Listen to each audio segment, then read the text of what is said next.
ஆச்சி மசாலா. எந்த சமையலும் ருசி தேடும் ரகசியம். 20 ரூபாய்.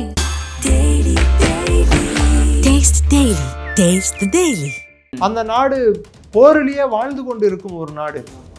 ஸோ அப்படி பார்த்தா அமெரிக்கா தான் அவங்கள பார்த்து பயப்படணுமே தவிர அமெரிக்காவை பார்த்து ஈரான் பயப்படாது. அமெரிக்கா தனியாக போர் புரிஞ்சு வென்றதா சரித்திரம், பூகோளம், வரலாறு, இலக்கியம் எதுவுமே இல்லை. முட்டு சந்தில் போய் மாட்டிக்கிட்ட கதை இப்போ அமெரிக்கா கதை. எடுத்துட்டு வந்த கெரால்டு ஃபோர்டு ஓடி போச்சு, அப்ரஹாம் லிங்கன் ஓடி போச்சு, இப்போ யூஎஸ்எஸ் புஷ்ஷும் ட்ரிப்போலியும் வச்சிருக்க, அதுவும் வந்து உள்ள எடுத்துட்டு போறதுக்கு பயப்படுற, உன் பேஸ் எல்லாம் காலி, கொண்ட ஒரு குறிக்கோளை கூட இன்னைக்கு வரைக்கும் இந்த நிமிஷம் வரைக்கும் அடைய முடியல. ஆனா ஈரானை நான் அடிப்பேன்னு சொல்லி காட்டுற, நீ அடிச்சா அவன் திருப்பியா உன்னை போட்டு அடிக்கிறான் இல்லை. ஸோ இன்னைக்கு அமெரிக்காவை வந்து ஒரு அந்த கட்டமைப்பு, அந்த பிம்பம் இன்னைக்கு உடஞ்சிருக்கா, சுக்குநூறா இருக்கா. சரி, நீ நம்பின இஸ்ரேல உன் பேச்சை கேட்கறதுக்கு ரெடியா இல்லைன்ற ஒரு சூழ்நிலை ஏற்பட்டிருக்கா. உன் கூட இருந்த மேற்கத்திய நாடுகள் எல்லாம் தனியா துண்டா நீ போறாசா, உன் சண்டையை நீ போடு, என்ன கேட்காதன்னு சொல்லிட்டாங்களா. சார், கடைசி நம்பிக்கை வந்து ஈரானுக்கு இருக்கக்கூடிய நம்பிக்கை. அமெரிக்கா வந்து கடைசியில பாத்தீங்கன்னா ஈரானுக்கு இருக்கக்கூடிய இன்னொரு நம்பிக்கை, சைனாவும் ரஷ்யாவும் அவர்களுக்கு துணை நிற்கும் என்ற ஒரு பெரிய நம்பிக்கை ஈரானுக்கு இருக்கிறது. அதுதான் கடைசி நம்பிக்கை அவங்களுக்கு. இந்த 2 நாடுகள் இப்போதைக்கு இருக்கிற நம்பிக்கை அதுதான். என் எதிரியை எப்போ நினைச்சானோ அப்பெல்லாம் நான் அடிப்பேன் அப்படின்னு சொல்லிட்டு ஒரு ஸ்ட்ரைக் நார்மலைசேஷன் கான்செப்ட் அவங்க எடுத்துட்டு வந்தாங்கன்னா, அன்றாடம் நடக்கக்கூடிய ஒரு விஷயமா தாக்குதல்களை அவங்க நடத்திட்டே இருந்தாங்கன்னா, அப்போ அன்றாடம் ஈரான் என்ன பண்ணும், பக்கத்துல இருக்க கல்ஃப் நாடுகளையும் அமெரிக்காவுக்கு தோழமை நாடுகளையும் அவங்க தாக்கிட்டே இருப்பாங்க. ஸோ மொத்த பிராந்தியமே இதுல இன்ஸ்டபிலிட்டி, அதாவது ஒரு அசாதாரண சூழல்லையும் போர் சூழல்லையும் ஆழ்த்தப்படும்.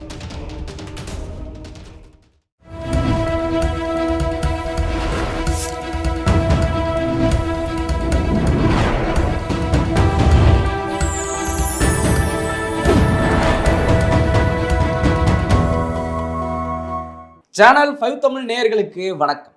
இந்த நேர்காணலில் நம்மோடு இணைந்திருப்பவர் டிஃபென்ஸ் அனாலிஸ்ட் திரு நிரஞ்சன் அவர்கள். வாருங்கள், அவரோடு பேசுவோம். சார் வணக்கம். சார் வணக்கம். ஜெயன்.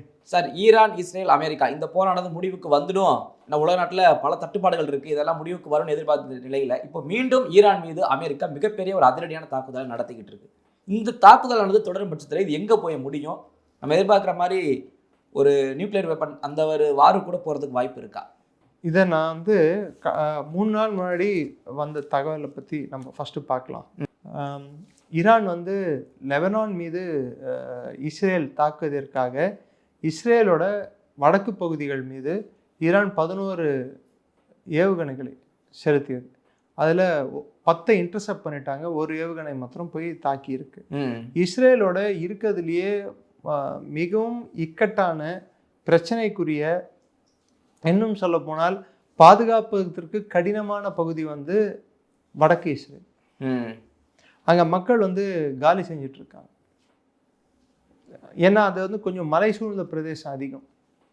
வடக்கு இஸ்ரேல் பக்கம் போனீங்கன்னா அந்த சைடு லெபனான். ஆனால் லெபனான்குள்ளே நுழையும் போது லிட்டனி நதியை தாண்டி சதன் லெபனானில் நுழைந்து ஹிஸ்புல்லாவை துரத்தி அடிப்பதற்காக இஸ்ரேல் இராணுவம் வந்து முன்னேற்பாடுகள் செய்து அதில் லெபனான்குள்ளேயே நுழைந்து பல்வேறு இடங்களை கைப்பற்றியும் இருக்கிறது.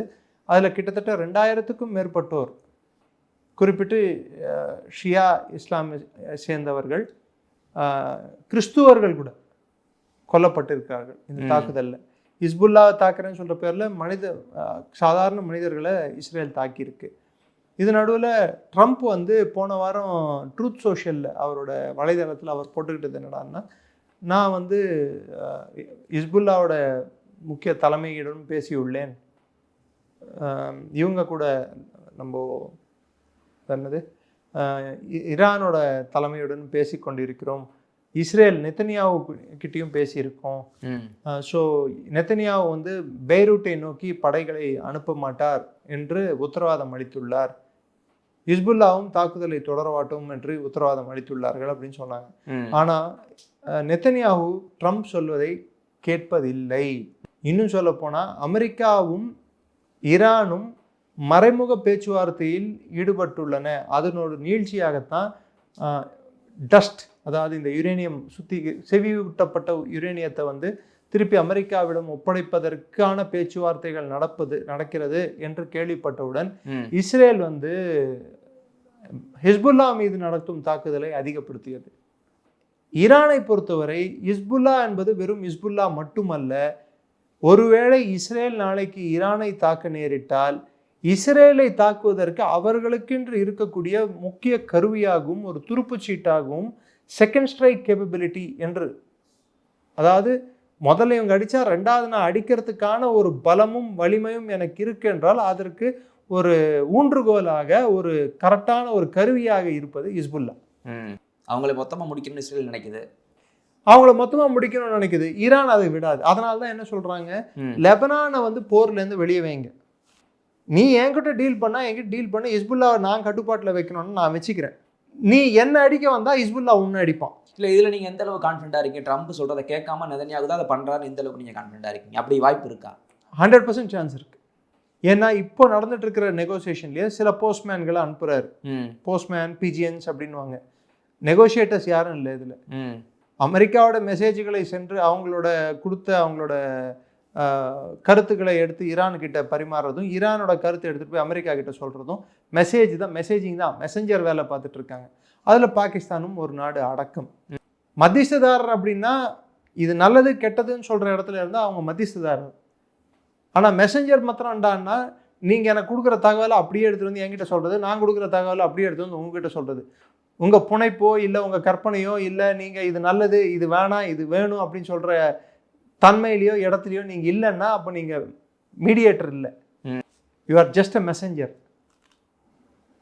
அவங்கள பிஜின்னு கூப்பிடுவாங்க, போஸ்ட்மேன் கூப்பிடுவாங்க. போஸ்ட்மேனை வந்து நீங்கள் என்னென்னு கூப்பிடுவீங்க? மதிஸ்தாரர் அப்படின்னீங்களா? ரெண்டு குடும்பத்துக்குள்ளே தகராறு இருக்குது, அந்த குடும்பம் இந்த குடும்பத்துக்கு வந்து நோட்டீஸ் அனுப்புது. நோட்டீஸ் அனுப்புனா போஸ்ட்மேன் எடுத்து வந்து கொடுத்தா நீ மதிஸ்தம் பண்ணி வைன்னு போஸ்ட்மேனை கூப்பிடுவீங்களா? கூப்பிட மாட்டீங்க. அந்த வேலை தான் பாகிஸ்தான் பண்ணிகிட்டு இருக்கு, மற்ற சில நாடுகளும் பண்ணிகிட்டு இருக்கு. இன்னொரு பக்கம் பார்த்தீங்கன்னா அமெரிக்காவுக்கு மேலே அதிக அழுத்தம் மற்ற நாடுகள் மேலே எதுலேருந்து வருதுன்னா ஒபெக் நாடுகள் கிட்ட இருந்து அதிக அழுத்தம் வருது. குறிப்பிட்ட ஜிசிசி கல்ஃப் கோஆபரேஷன் கவுன்சிலில் இருக்கிற நாடுகள் ஈராக் கிட்ட இருந்தும் அதிகம் அழுத்தம் வந்துட்டு இருக்கு. காரணம் என்னடான்னா அவங்களோட எண்ணெய் போக்குவரத்தும் இன்னைக்கு அடி வாங்கியிருக்கு. ஆமாம், அவங்களோட பொருளாதாரம் 20-30% சரிவடைந்திருக்கு. ஸோ இது தொடர்ந்துட்டே இருந்தால் ஹார்மோஸ் ஜலசந்தி மூடி கடந்தா அது பெரிய பிரச்சனைக்கு எதுன ஒரு வழிவகுக்கும். அஃப்கோர்ஸ் ஹார்மோஸ் ஜலசந்தி மூடப்பட்டதால் மட்டும் இன்னைக்கு பிரச்சனை வந்து இதாக இல்லை. கிட்டத்தட்ட 900 கப்பல்கள், சிறிய பெரிய கப்பல்கள், பொருட்களை ஏந்திய கப்பல், குறிப்பிட்டு என்ன தான் அங்கேருந்து வரும், வேற என்ன வரும், அந்த கப்பல்கள் வந்து இந்த ஹார்மோஸ் ஜலசந்தியை அதாவது பிளாக்கேடை தாண்டியும் ஈரானோட அச்சுறுத்தலை தாண்டியும் வெளியே வந்த வண்ணம் உள்ளன. ஸோ பிளாக்கேட் 100% சக்ஸஸ்ஃபுல்லானா 100% சக்ஸஸ்ஃபுல் இல்லை. அமெரிக்காவில் எல்லா கப்பல்களையும் தடுக்க முடியல. ஈரானை பார்த்து எல்லாரும் இப்போ பயப்படுறதும் இல்லை. அதுக்கன்ட்டு முழுசா அந்த ஜலசந்தி ஓப்பன் ஆயிடுச்சு, முழுசா எல்லாம் நடந்துட்டு இருக்கான்னு பார்த்தா இல்லை. எந்த நேரமும் வந்து எஸ்கலேஷனுக்கு போகலாம். எந்த நேரம் வந்து ஈரான் ஒரு 4 ஒரு 10 கப்பல்களை தாக்க நேரிடலாம். இதில் இருக்கக்கூடிய இன்னொரு டேஞ்சரஸ் ஃபினாமினான்னா ப்ராக்சி என்டிட்டி. ஹிஸ்புல்லா என்ற ஒரு ப்ராக்சி, அதாவது ஈரானுக்கு பதிலாக இன்னொருத்தர் வந்து சண்டை போடுவது என்பதை ஈரான் வந்து அதை தான் நாடுகிறது. லெபனான் வந்து டைரெக்டாக இஸ்ரேல் கூட மீடியேட் பண்ணாங்கடான்னா, அவங்க வந்து ஒத்துக்கிட்டாங்கடான்னா, அப்போ என்ன ஆகும்? ஈரானோட வலிமையோ ஈரானோட அந்த கட்டுப்படுத்தும் தன்மையோ குறைந்து விடும். அவங்களோட லிவரேஜ், அவங்களோட ஆதிக்கம் குறைஞ்சிரும். அப்படி ஆதிக்கம் குறையக்கூடாதுன்றதுனால தான் ஹிஸ்புல்லாவோட செயல்பாடுகளை இஸ்ரேல் தன் கையில் எடுத்துள்ளது. இதை தான் IRGC கமாண்டர் அகமது வஹீதி அவரும் சொல்லியுள்ளார். ஹிஸ்புல்லா மீது தாக்குதல் நிறுத்தாத வரை போர் நிறுத்தம் வராது அப்படின்ட்டு. ஹிஸ்புல்லா மீது இஸ்ரேல் தாக்குதல் ரைட், ஓகே. இப்போ ஈரான் மீது அமெரிக்கா நேரடி தாக்குதலையும் ஈடுபட்டிருக்கு. அது எந்த மாதிரியான ஒரு சூழல் இது? அது எந்த மாதிரி சூழல் நீங்கள் எடுத்து பார்த்தீங்கன்னா அது எந்த குறிப்பிட்ட பகுதிகள் மீது நடத்தப்பட்டுள்ள தாக்குதலாக நம்ம எடுத்துக்கொள்வது. இன்னும் சொல்லப்போனால் ஒரு அமைதி பேச்சுவார்த்தையை துரிதப்படுத்த வேண்டும் என்ற ஒரு காரணத்தினாலும் ஒரு அழுத்தத்தை எடுத்து வருது. நீங்க இந்த தாக்குதல் நடத்தினா சீக்கிரம் நடக்கும். ஆமா, வேற பேச்சுவார்த்தைக்கு வந்தாகணுன்ற ஒரு கட்டாயம் வந்து ஈரானுக்கு இருக்குல்ல. ஏன்னா 90 நாட்களுக்கும் மேலாக இந்த போர் தொடர்ந்து கொண்டு இருக்கிறது. எனக்கு தெரிஞ்சு பிப்ரவரி 28 தொடங்கிச்சுன்னு நினைக்கிறேன் போர். பிப்ரவரி 28ன்னா இன்னைக்கு என்ன தேதி? கிட்டத்தட்ட மார்ச், ஏப்ரல், மே முடிஞ்சிருச்சு. 90 நாட்களுக்கு மேல போயிருச்சு. இப்போ 102வது நாள் எட்டி இருக்குன்னு நினைக்கிறேன் போர். செஞ்சுரி போட்டாச்சு. செஞ்சுரி போட்டு ஈரான்ல வந்து இன்னைக்கு ஒரு அமைதி, ஒரு அசாதாரணமான ஒரு அமைதி நிலவிட்டு இருக்கு. ஸோ மக்களை பொறுத்த வரைக்கும் போர் காலத்துல இருக்காங்க, ஆனா போர் இல்லை. அவங்களோட அத்தியாவசிய தேவைகள் பூர்த்தியாகணும். அரசாங்கத்துக்கிட்ட கேள்வி எழுப்புவாங்க. இன்னைக்கு ஈரானோட எண்ணெய் உற்பத்தி 2.5 மில்லியன் பேரல்கள் ஒரு நாள் ஒன்றுக்கு, அதாவது 25 லட்சம் பேரல் ஒரு நாள் ஒன்றுக்குன்னு இருந்த காலகட்டம் போய் வெறும் 29,000 பேரல்கள் தான் அவங்களோட உற்பத்தியே ஆயிடுச்சு. ஏன்னா எண்ணெய் எடுத்தாலும் எங்க சேமிச்சு வைக்கிறது? கிடங்கு இல்லை. ஆமா, இங்கதான் எல்லாம் தாக்குதல் நடத்தியாச்சு. எங்கே சேமிக்க முடியாது. ஈரான்லயே வந்து கிடங்கு இல்லை. ஏன்னா எல்லா அரபு நாடுகளுக்கு இருக்கக்கூடிய மிகப்பெரிய பிரச்சனை அவங்க கிடங்கு இல்லை. அவங்க உற்பத்தி பண்ணி பைப்லைன்ல பம்ப் பண்ணி அதை அனுப்பிடுவாங்க ஃபில் பண்ணி. இதுதான் அவங்க பண்ணிட்டு இருந்த இதை தவிர்த்து எண்ணெயை சேமிச்சு வைக்கிறதுக்கான கிடங்குகளே அவங்க கட்டல. இப்போ அமெரிக்கா கன்டினியூஸா பிளாக்கேட் நடத்துவதனால, இந்த போர் தொடர்ந்து போயிட்டு இருக்கிறதுனால ஈரானோட உற்பத்தி வந்து தொடர்ந்தா கூட அந்த எண்ணெய் எங்க சேமிப்பாங்க? வெளியே போகாது, உள்ளதான் வச்சுக்கணும். உள்ள வச்சுக்கணும்னா கிடங்கு வேணும். எங்க வைப்பாங்க? முடியாது. ஸோ ஈரானோட எண்ணெய் உற்பத்தி அவங்களே வந்து குறைச்சிருக்காங்க. எண்ணெய் உற்பத்தி குறைய ஆரம்பிச்சதுன்னா அவங்க பொருளாதாரம் ஆல்ரெடி மோசமான நிலையில இருக்கு, மிக மோசமான நிலையில தள்ளப்படும்.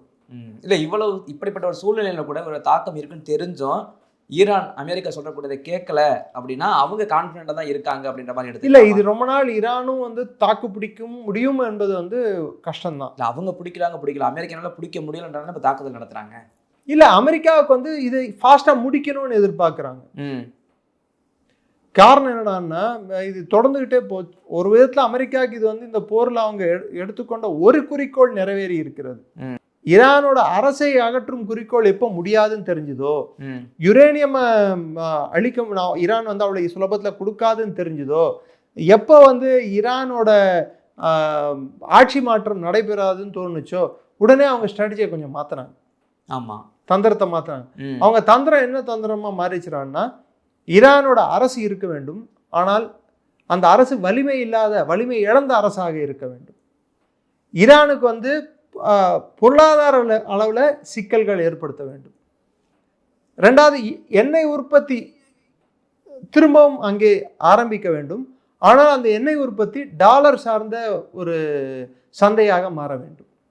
டாலர் தன் தன்மையை தொலைச்சிக்கூடாது. அதான் $98 என்ன விலை ஏறி $120 வரைக்கும் போனது என்ன விலை, திரும்பி 104 105 வந்து இப்போ 98 வந்து இப்போ $94 வந்திருக்கு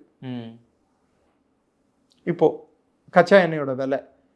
ஸோ டாலர், அந்த எண்ணெய் வர்த்தகம் முழுவதும் டாலர்ல தான் நடக்கணும்ன்ற ஒரு அடிப்படை தத்துவம் அமெரிக்கா கொண்ட குறிக்கோள் ஈரான்ல நிறைவேறி இருக்கு. ஸோ அதன்படி எடுத்து பார்த்தோம்னா இன்னைக்கு ஈரானோ மற்ற எந்த நாடுமே வந்து டாலர் சார்ந்த பொருளாதாரத்தை விட்டு வெளியே போகாத அளவுக்கு அவங்க வந்து ஒரு போரை ஏற்படுத்தி அந்த மொத்த பாந்தியத்துக்கு நான் தான் பாதுகாவலன்னு சொல்லிட்டு அவங்க காட்டிக்கிட்டாங்க. இந்த டாலருக்கு மதிப்பு குறைஞ்சிடக்கூடாது, நம்ம டாலர் தான் முன்னிலையில் இருக்கின்ற விளைவாக ஒரு நாட்டின் மீது ஒரு தாக்குதல் நடத்தி பல உயிர்கள் போய், ஒரு நாடு இல்லை பல நாடு அதான் இத்தனை உயிர்கள் போய் இதில் எப்படி மற்ற நாடுகள் இதை புரிஞ்சுக்காதா இது இதுக்காக தான் நடக்குது அப்படின்றத? இல்லை, அதுவும் ஒரு குறிக்கோள்னு சொல்ல வரேன் நான். அது அமெரிக்காவின் முக்கிய குறிக்கோள், மேஜர் பாயிண்டே அதானே. அமெரிக்காவோட முக்கிய குறிக்கோள். இஸ்ரேலோட குறிக்கோள் இஸ்ரேலுக்கு வரக்கூடிய அச்சுறுத்தல், குறிப்பிட்டு ஈரான் கிட்ட இருந்து ஹிஸ்புல்லா கிட்ட இருந்து வர அச்சுறுத்தலை ஒரே வாட்டியா முடிச்சிடணும். நாளைக்கு யாரும் வந்து அணுகுண்டை வந்து அங்க வச்சிட்டு இருக்க கூடாது என்பது இஸ்ரேலோட குறிக்கோளா இருக்கு. சரி, இல்லை இதே நிலைமை நீடிச்சுச்சுன்னா ஈரானுடைய லாஸ்ட் ஆப்ஷன் என்னவா இருக்குன்னு நினைக்கிறீங்க? இவங்க விடவே இல்லை, அவங்களோட நெகோசியேஷனுக்கு ஒத்து வரல ஈரான் அப்படின்னா கடைசி நெகோசியேஷன் லாஸ்ட் ஸ்டேஜ்ல இருக்கு. இன்ஃபேக்ட் இஸ்ரேல் வந்து அமெரிக்கா சொல்றது கேட்கறதுக்கோ ஈரான் சொல்றது கேட்கறதுக்கோ ரெடியா இல்லை. இன்ஃபேக்ட் இவங்களோட நெகோசியேஷனை வந்து மறைமுகமா இஸ்ரேல் கண்காணிச்சிட்டு இருக்கு, உளவு பார்த்துருக்கு. அதனால அமெரிக்காவோட ஜனாதிபதி ட்ரம்ப் வந்து இஷ்டத்துக்கு நெத்தனியாவை பிடிச்சி ஸ்டூபிட் இடியட்னு கூட திட்டியிருக்காரு. ட்ரூத் சோஷியலில் வந்திருக்கு பாருங்க.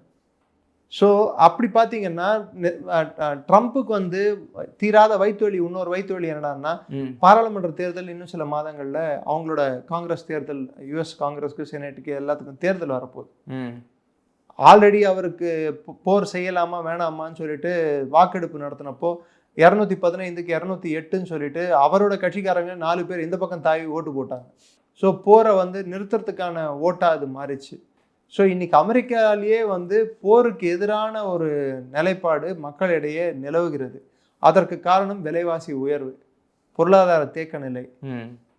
அமெரிக்காவோட கடன் வந்து $38 ட்ரில்லியன் ஆயிருக்குன்னு சொல்லிட்டு கருதப்படுது.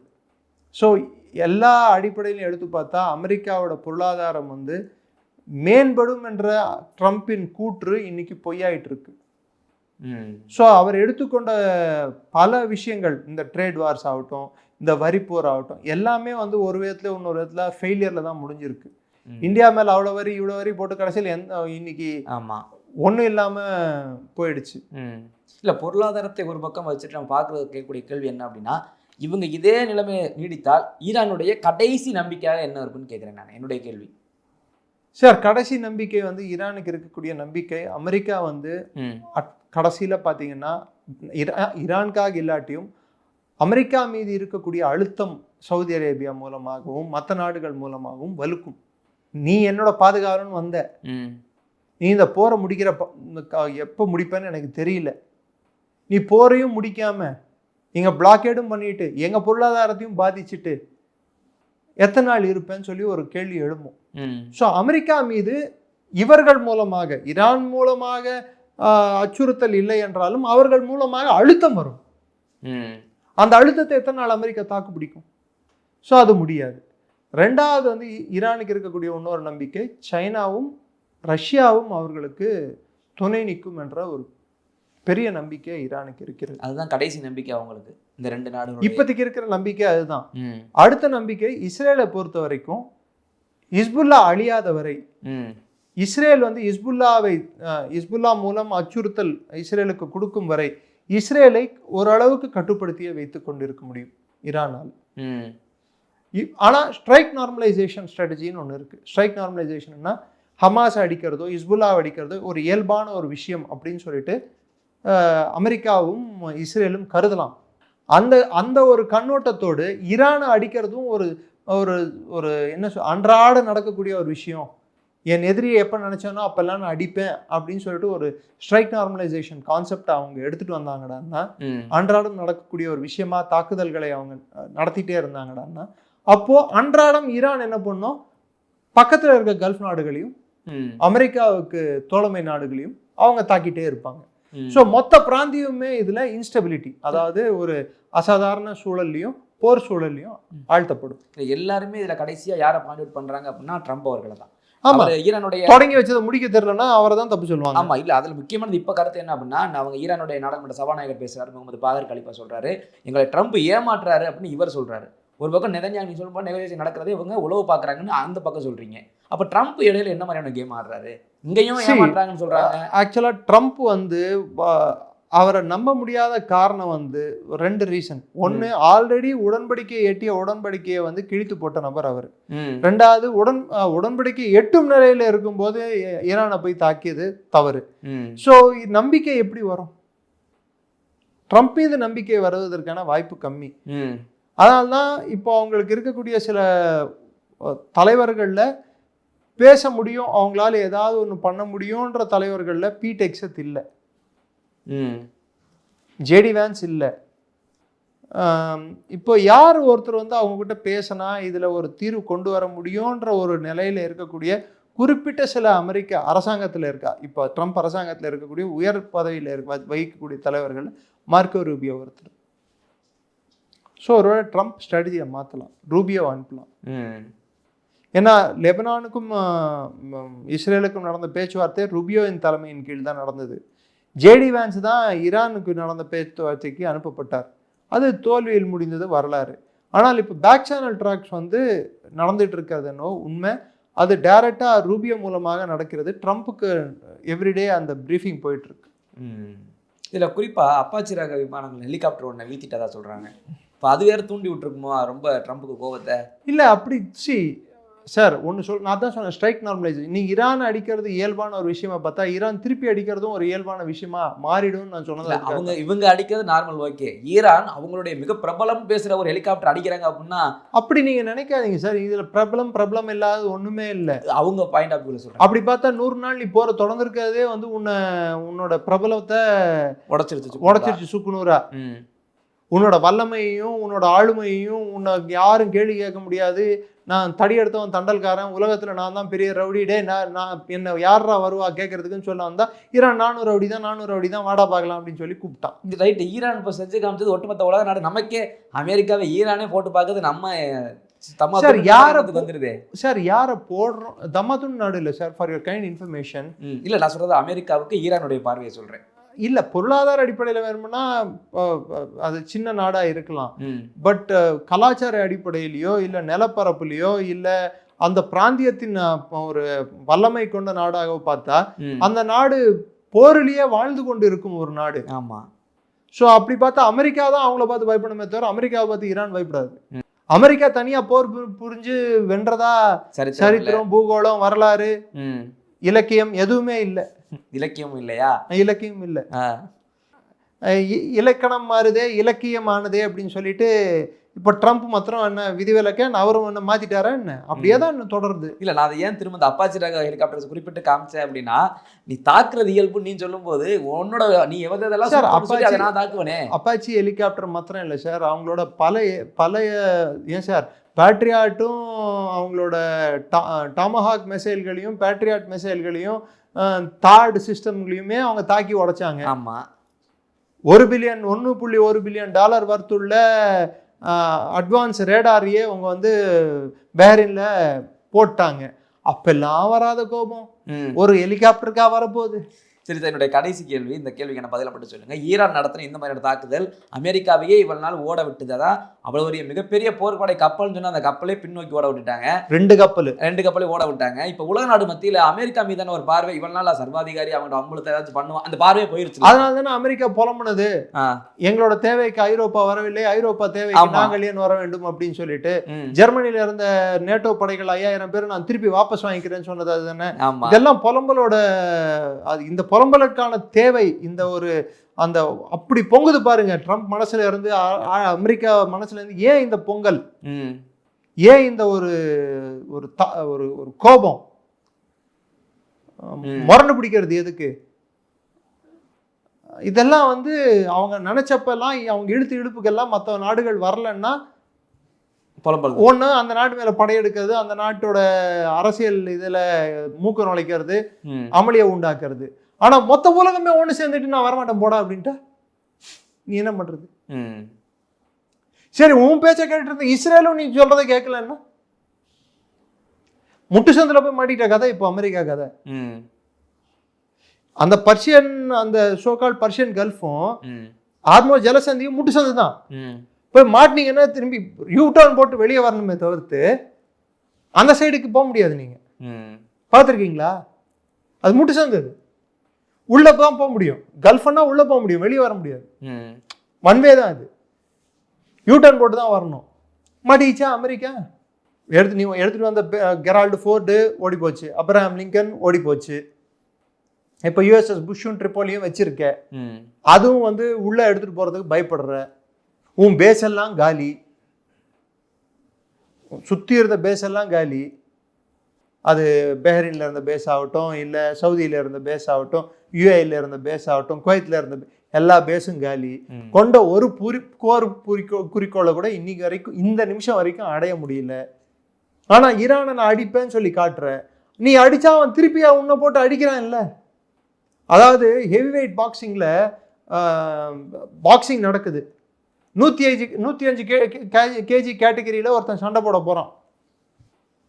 இன்னொருத்தன் ஃபெதர் வெயிட் கேட்டகிரி 47-48 கேஜியில் ஒருத்தன் போகிறான் சண்டை போடுறதுக்கு. அவன் கூட இவன் பாதி கூட கம்மி போகிறான். இவன் ஃபஸ்ட்டு குத்துறான், அவன் வாங்கிக்கிறான். வாங்கிட்டு ஏந்து நின்று அவன் குத்துற ஒவ்வொரு 4 குத்துக்கு இவன் 2 குத்து திருப்பி குத்துறான். ரவுண்டு வந்து இது ஃபர்ஸ்ட் ரவுண்டு முடியுது, 2வது ரவுண்டு முடியுது, 3வது ரவுண்டு முடியுது, 4வது ரவுண்டு போயிட்டு இருக்கு. இது அந்த கதை தான் இப்போ இங்கே ரன் ஆகிட்டு. இப்போ எப்போ ஒரு 105 கேஜி பாக்ஸர் வந்து 48 கேஜி பாக்ஸரை வந்து நாக் அவுட் பண்ணாம 5 ரவுண்டு 6 ரவுண்டு அவன் டஃப் கொடுக்குறான்டான்னா, நீ என்ன ப்ராக்டிஸ் எடுத்திருக்க, உன் பலம் என்ன, நீ பெரிய மாவீரன், என் வெயிட் என்ன, நான் எவ்வளோ போச்சா? ஸோ இன்னைக்கு அமெரிக்காவை வந்து ஒரு அந்த கட்டமைப்பு, அந்த பிம்பம் இன்னைக்கு உடஞ்சிருக்கா, சுக்குநூறா இருக்கா? சரி, நீ நம்மனை இஸ்ரேல உன் பேச்சை கேட்கறதுக்கு ரெடியா இல்லைன்ற ஒரு சூழ்நிலை ஏற்பட்டிருக்கா? உன் கூட இருந்த மேற்கத்திய நாடுகள் எல்லாம் தனியா துண்டா நீ போறாசா, உன் சண்டையை நீ போடு, என்ன இருக்காதுன்னு சொல்லிட்டாங்களா? சரி, இந்த சைடு சைனாவுக்கு வந்து மூக்கறுபட்டு போனியா? இந்தியாவுக்கு வந்து குவாட் மீட்டிங்க்கு வந்து மிஷனரிஸ் ஆஃப் சேரிட்டியை போய் எட்டி பார்த்து யாரு மார்க்கோ ரூபியோ மூக்கறுபட்டு போனாரா இந்திய அரசு கிட்ட? ஸோ எங்க போனாலும் பின்னடைவுகள் தவிர்த்து வேற எதுவும் அவங்களுக்கு கிடைக்க மாட்டேங்குது பரிசா. இந்தியாவை வந்து அவங்க கட்டுப்படுத்திடலான்னு பார்த்தாங்கடான்னா இந்தியாவையும் கட்டுப்படுத்த முடியல. காரணம் என்னடான்னா, இந்தியா எண்ணெய் வாங்குறத சரி ஓகே பர்ஷியன் கல்ஃப் வேணாமா, சரி நான் வெனிசுலா கிட்டேருந்து வாங்கிக்கிறேன், ரஷ்யா கிட்டேருந்து வாங்கிக்கிறேன், ஆப்பிரிக்க நாடுகள் கிட்டேருந்து வாங்கிக்கிறேன், யுஏஇ கிட்டேருந்து தனியாக வாங்கிக்கிறேன், யுஏஇ ஒப்பக்கொட்டு வெளியே போன அப்புறம் யுஏஇ கிட்டேருந்து நான் எண்ணெய் வாங்கிக்கிறேன். மாற்று விஷயங்களை நம்ம பண்ண ஆரம்பித்தோமா? ஸோ இதெல்லாம் நம்ம இந்த விஷயங்கள் எல்லாம் கையில் எடுக்கும்போது அமெரிக்காவுக்கு வந்து லிவரேஜஸ் கம்மியாகுது. லிவரேஜஸ்ன்னா அவங்க கொடுக்க வேண்டிய அழுத்தங்கள், அவங்க எடுத்துக்கொண்ட குறிக்கோள்கள், ஒரு 5 குறிக்கோள் 10 குறிக்கோள் இருக்குன்னா அதில் கிட்டத்தட்ட 5ல் 4 வந்து அவங்க ஃபெயிலியர்னா, கடைசி குறிக்கோள் அட்லீஸ்ட் டாலரையா தக்க வச்சுக்கலாமே, என்ன விலை உயர்த்தலாமே, நம்ம தான் வாழலை மற்றவங்க குடியாவது கெடுக்கலாமே, அந்த எண்ணத்துக்கு போயாச்சு. என் குடி கெட்டாலும் பரவாயில்ல, பக்கத்து அவன் குடி கிட்டே ஆகணும். நல்ல எண்ணம். அந்த எண்ணத்தை தான் அமெரிக்கா இன்னைக்கு பண்ணிட்டு இருக்கு. அதுல ஓரளவுக்கு வெற்றியும் கண்டிருக்காங்க. ஏன்னா உலகமே வந்து இனி பொருளாதார சிக்கல்ல, பொருளாதார மந்த நிலையை எட்டி இருக்கு. ஏன்னா அமெரிக்கா எட்டினதால மற்றவனுக்கும் வரணும்னு நினைச்சிட்டான் அவன். யாம் பெற்ற இன்பம் பெருக வையகமே தான் தமிழ்ல சொல்லுது. யாம் பெற்ற துன்பம் வையகம் பெறட்டுமே அப்படின்னு சொல்லிட்டு அமெரிக்காவோட சிந்தனை. ஓகே சார், உங்களுடைய பல்வேறு கருத்துக்களை என்னோட பகிர்ந்து வைக்கிறப்ப நன்றி சார். தொடர்ந்து பேசுவோம். நன்றி, ஜெயஹிந்த்.